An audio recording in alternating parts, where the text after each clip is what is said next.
TRE,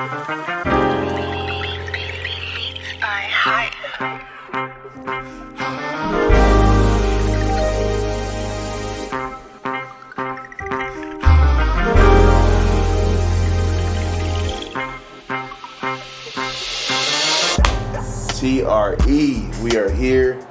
Deal number 2. Gonna go ahead and give you guys a glimpse. This one was a fun one. We got the opportunity to actually wholesale a hoarder house. So today we're gonna be going over the steps for any wholesale deal, right? But then also the steps that you would add if you're gonna be working with the hoarder house. Getting into it, just kind of explain how I came across this, the steps I took, and how I was able to close on this one here. So once again, this is a hoarder house. I didn't have experience dealing with a hoarder house. This is my second deal, right? So I'm still fresh. I'm still new, and you know, the big thing that helped me on this one here was that it was in the same neighborhood as the first deal, right? So my numbers are gonna be similar, right? My after repair value numbers are gonna be similar. How this one came along, right? Was I actually brought this one to me. A partner of mine actually brought this deal to me and connected with me and said, hey, you know, connected with the homeowner, right? There may be interest, there may be, you know, a possibility on us making a move on this one here. I believe that you may have better luck. You may be better suited, you know, to kind of tackle that task and find if there's an opportunity there. Plus, you know, he didn't have time. He was working on some other things, and he actually, you know, has a 9-to-5 job. So, me being able to, you know, go into real estate full time and have my whole day, you know, to work on this, kind of allowed me more time and opportunity to pursue this deal here. And I believe that there are opportunities where, you know, me just having my day open and not having 9-to-5 allows me to, you know, have more time to just pursue and get deals, right? So once I was brought this deal, I had, you know, immediately took action because of, you know, the area and, you know, the situation that my partner had introduced to me. I felt that there was going to be value here. I got this under contract before I ever stepped foot in this house. I got my purchase agreement signed before I ever stepped foot in this house. 3 bed, 1 bath.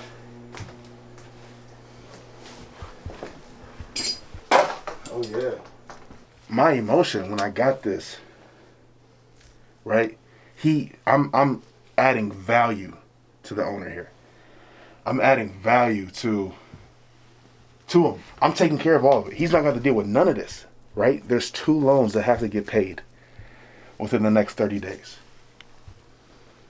I'm going to help him. I'm going to take care of that. So, as you can see, we double masked up, double gloved up. This house has been vacant for some time. It was a hoarder house. And the guy does not want to deal with this. So we're actually getting estimates on how much it's going to cost to get everything out. And, you know, our team is going to take over from here. Then my systems had actually reached out to the homeowner via phone. No answer. And this is for, you know, 3-4 times in that initial day, right? I'm reaching out to the homeowner via phone, no answer, having no luck, right? So I took initiative to actually drive by the property. I actually drove by the property and knocked on the door. The front door is boarded up. The front door is boarded up. Like, you could tell that where I was, you know, trying to connect with the homeowner, it wasn't happening. It just wasn't happening. On my way to the property, I felt like, you know, I felt that I was gonna, you know, if unless I actually saw the homeowner walking in or out, that it wasn't going to I wasn't gonna be able to get connected with them, right? So a part of me going back to, you know, I was going back to the car, kind of just saying like, how am I gonna get, you know, connected with this homeowner? I actually connected with the neighbor. The neighbor was sitting on his porch, and, you know, I got my car. This is the second time I went to knock on the door, came back to the car, looking for another approach. right? Saw the neighbor sitting on his porch. I got out of my car, said, "Hey, excuse me, excuse me, sir. Wanted to, you have a minute? Yeah. What's going on, sir? Hey, I'm looking to connect with your neighbor here, looking to potentially, acquire this property. Do you happen to know any information regarding this property?" And so he said, "Yeah, man. He actually gave me a rundown of, he gave me a rundown of, the situation. Yeah, man. He had his daughter there. Daughter kind of trashed the house. He's a good guy, older guy. Doesn't really, do much. If you see his car in the back, he's there. If his car is not in the back, he's not there, right?" Connected with the neighbor, and he said, that he was actually facing a deadline. He had a deadline that he needed to sell by. And, I kind of inquired on what that looked like. He had a loan on the property still that he had to pay by the end of next month. So I said, okay, at this point, the options are flowing through my head. I'm connected with him still. I have a contract in my hand that's not filled out, right? I don't have a purchase price, right, that I'm looking to get at this point, right? I don't have, my number, my offer price yet. So he gave me the timeline of when he needed to sell, and he gave me the ballpark of where he needed to be, right? The biggest thing at this point is the timeline and the loan amount, right? Because if we can't pay that loan amount off in time, well, then the home's gonna, he's gonna lose possession of the home. So once again, when you're dealing with real estate, it's about solving the problem. Like, what problem are you solving? And if you keep that in your head going forward, it'll prevent you from making mistakes that aren't needed to be made, right?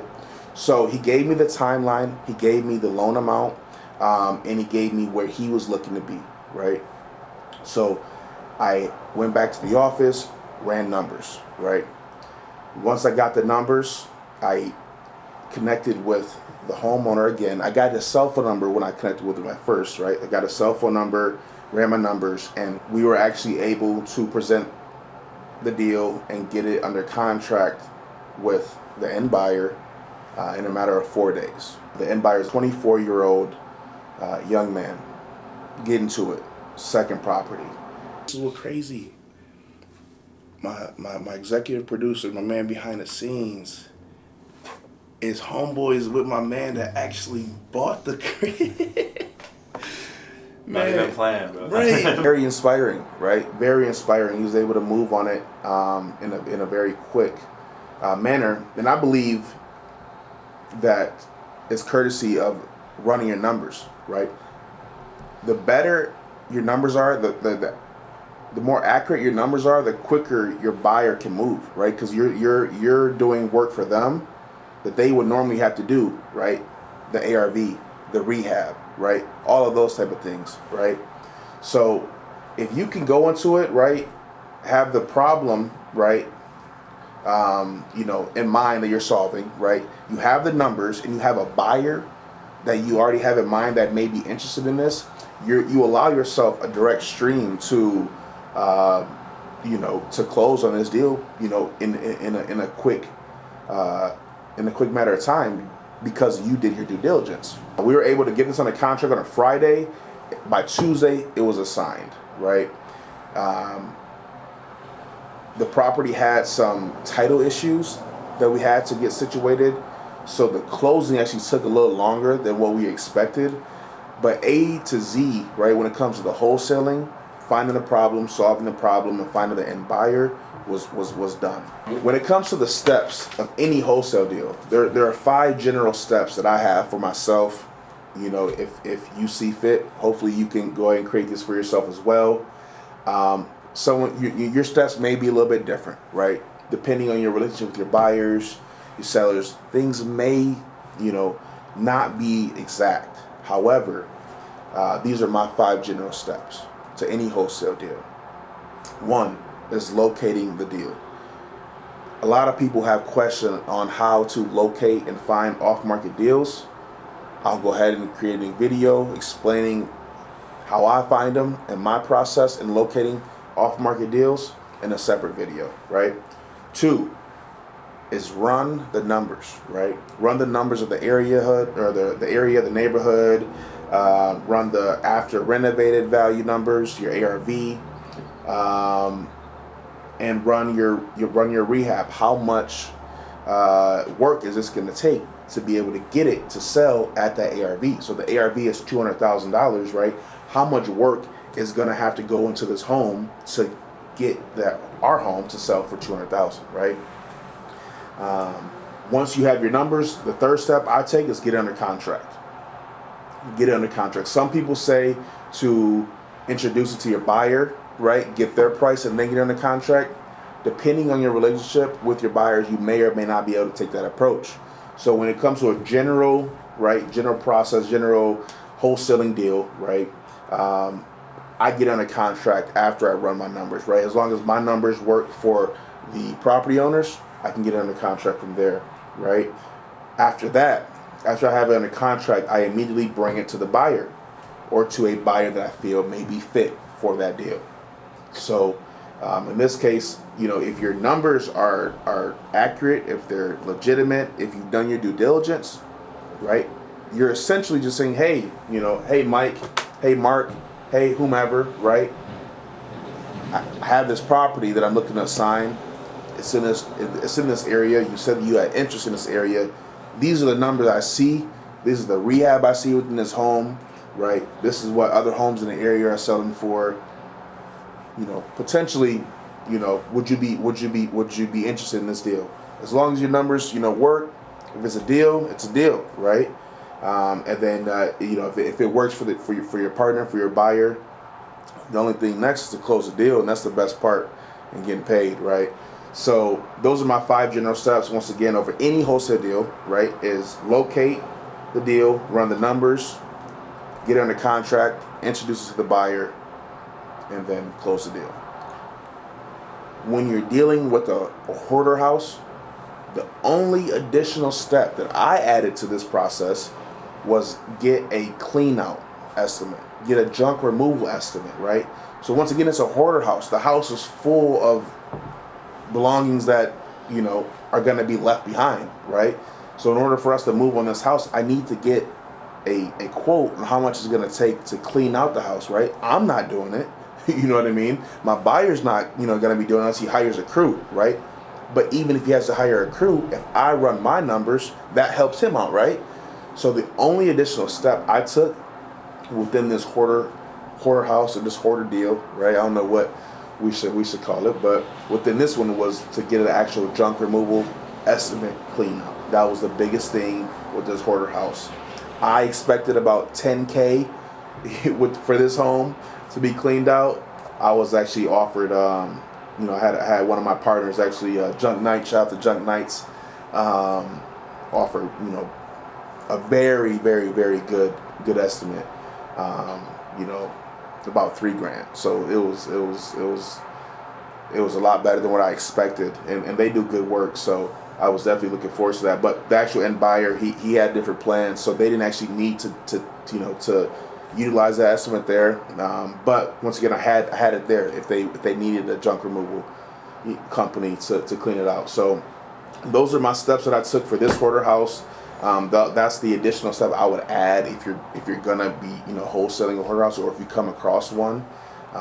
But yeah, that's it. So this is gonna be deal number 2. I look forward to kind of sharing the process and steps in deal number 3. And once again, for each one of these steps, 1, 2, 3, 4, and 5, when it comes to locating the deals, running the numbers on the deals, getting the deal under contract, introducing the deal to the buyer, and closing the deal, I'll make a video on each one of these of those steps. That way, if you ever have any questions, you could just go right on TRE, Treyvor Real Estate, and get that question answered there. And also, feel free to reach out to me via DMs. I'm always available. I'd love to help anyone that may be in the market. So if you have any questions, I'm here, man. TRE, giving you the behind the scene views of real estate. Let's get it.